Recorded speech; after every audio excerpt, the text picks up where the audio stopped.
The letter arrived on a damp, gray morning, its edges frayed as if it had traveled through time itself to reach Nathan. It bore the unmistakable handwriting of his sister, Emily, whom he hadn't seen or heard from in over a decade. The message was cryptic, a plea for reconciliation, urging him to a place he thought only existed in nightmares, Silent Hill. Compelled by a mix of longing and dread, Nathan found himself driving through the thickening fog that swallowed the road and whispered secrets of the past. As he crossed the town's threshold, reality seemed to fracture around him, the air heavy with an otherworldly chill that gnawed at his bones. The streets of Silent Hill lay deserted, shrouded in an ethereal veil that distorted the familiar into the grotesque. Buildings stood like sentinels of decay, their windows dark and accusing. Nathan's footsteps echoed ominously as he ventured deeper into the town, the fog swirling around him like a living entity. He recalled the accident, a flash of headlights, twisted metal, Emily's scream.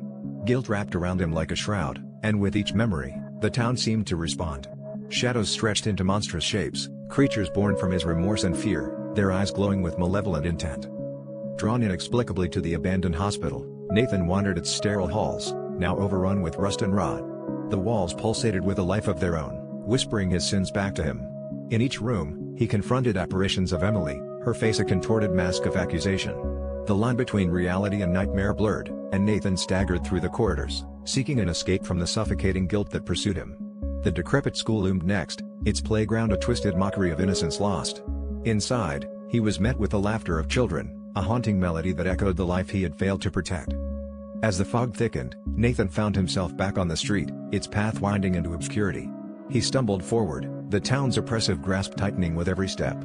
The creatures closed in, manifestations of his despair, yet he pushed on, driven by a flicker of hope or madness. The letter crumpled in his pocket, a tether to a reality he no longer trusted. At the edge of town, the fog parted momentarily, revealing a path that promised freedom or deeper entrapment.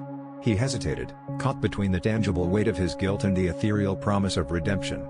As he stepped forward, the fog closed in once more, leaving his fate as elusive as the town itself.